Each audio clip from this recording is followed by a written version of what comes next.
This video is for the lesson 4.13 homework. So number 1, what is the name of the average of approximately constant change in y differences? This is approximately constant common differences. Number 2, what is the name of the notation in which the solution is represented by a set of values? This is set builder notation. All right, so we're doing the same thing today that we did yesterday. We are writing a quadratic function from a table, except we're using real-world data. Real-world data is not nice and pretty. So we are finding the first change in y, and we work backwards. So 5 minus 7 is negative 2. 4 minus 5 is negative 1. 5 minus 4 is a 1. And then 9 minus 5 is a 4. So that's my first change in y. Then I have to find my second change in y. Ooh, speed that over a little bit more. All right, here we go. So negative 1 minus a negative 2 gives me a 1.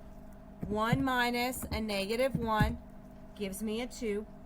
And 4 minus 1 gives me a 3. Now this whole page is quadratic, so I'm telling you right now, this is a quadratic that we're wanting to use the second change in y. Okay? Since they're all different, okay? On the example we worked earlier, this row, they were all the same, right? Since they're not the same, we average them. We add them all up and we divide by 3 because there's 3 values. So that is my change in y. Oh, that's not right. Divided by 2. Goodness, y'all. 3 is my change in y. Wait. No, good night. It would be 2. Y'all, I'm done with numbers for the day. Divide it by 3. I am so sorry, y'all. Find the average. Add them all up. Divide by the number. Lord. All right. All the rest of the rules are the same. The change in y still equals 2a.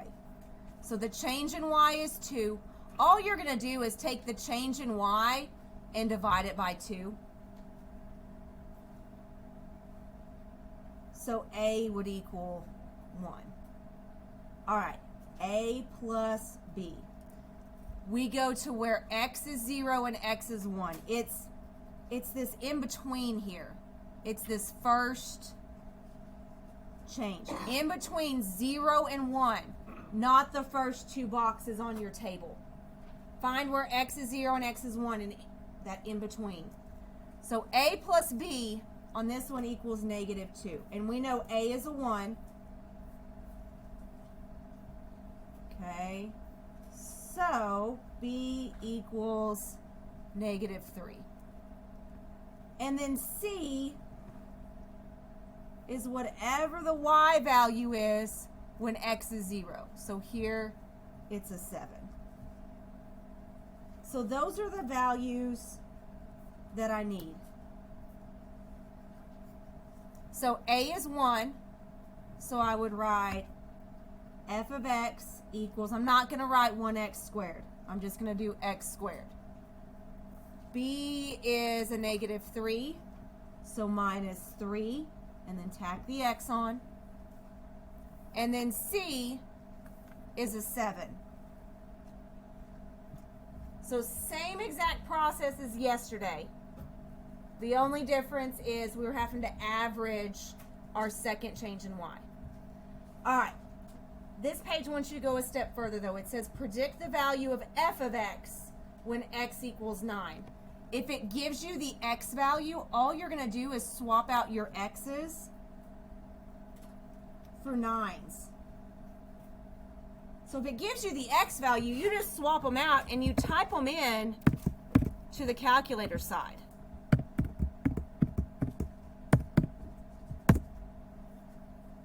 Okay, and then that's it, 61.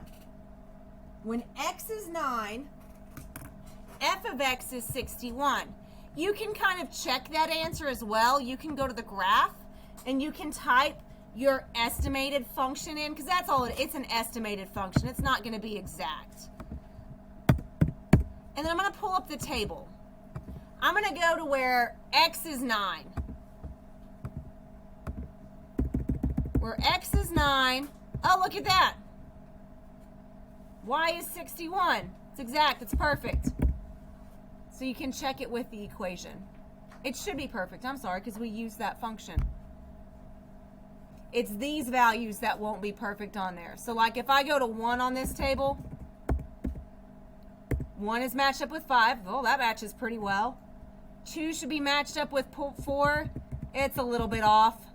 3 should be matched up with 5. It's a little bit off. You can kind of see that the values get a little bit off. Again, what's in the table, this function, is a perfect quadratic.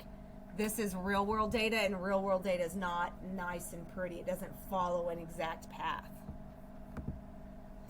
All right. So let's go down here to this next one. I will tell you, this one is gross. This one has fractions. The 2 that I left for you do not have fractions. They're nice. They're nice and pretty numbers, okay? But I want you to see, and this isn't even as gross as they get. I want you to see one. All right, here we go. So we're going to find the first change in y. So 1 minus negative 15 is a 16. 6, remember we're working backwards. 6 minus 1 is a 5. 2 minus a 6 is a negative 4. And then negative 15 minus 2 is a negative 17. Okay, we know it's a quadratic, so we got to find the second. So 5 minus 16 is a negative 11. Negative 4 minus 5 is a negative 9. Negative 17 minus a negative 4. Negative 13. So this is my second change in y. So I add them all up.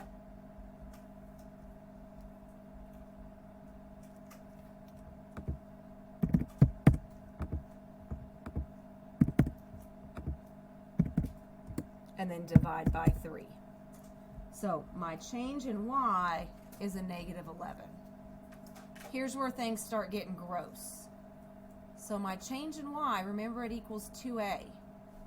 What happens when I divide negative 11 by 2? It's a fraction, right? And that's in simplest form. Negative 11 over 2, that's my a value. Okay? So now we got to find our other values here. All right. A plus b equals, in between 0 and 1, here's the number I need, 16. A is negative 11 over 2 plus b equals 16. I would end solve that one just to keep your sanity. Plus b equals 16, comma b. I don't want decimals. So menu 2 will turn that into a fraction for me. And then what's my c value on this one? Negative 15. All right, so that's the information that I need. All right, so if I'm going to write this out, here we go. F of x equals, so a was negative 11 over 2. A gets an x squared. B was positive 43 over 2. B gets an x. C is a negative 15, so we do minus 15. Now this question says, predict the value of x when f of x, that's when the y value equals negative 195.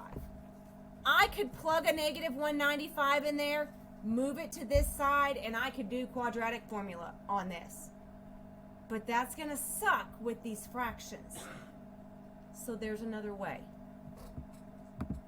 On the graph side, I'm going to type in my function. Negative 11 over 2 x squared plus 43 over 2 x minus 15. And then I'm going to pull up the table. I'm looking for a y value of negative 195. Okay, so I'm gonna go up first. Negative 15, negative 42, negative 80, negative 129, negative 189, negative 260. There's not a value there. It's somewhere in between negative 4 and negative 5, right? But remember, this is a quadratic. Look at the graph. There's gonna be two y values. So I'm gonna go the other direction. And there's the value I'm looking for.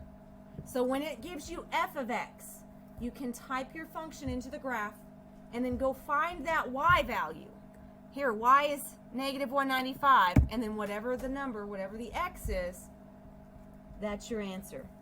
If it gives you the x, you plug that number into your equation. If it gives you the y, or if it gives you the f of x, put it in your graph and go find that value. Okay?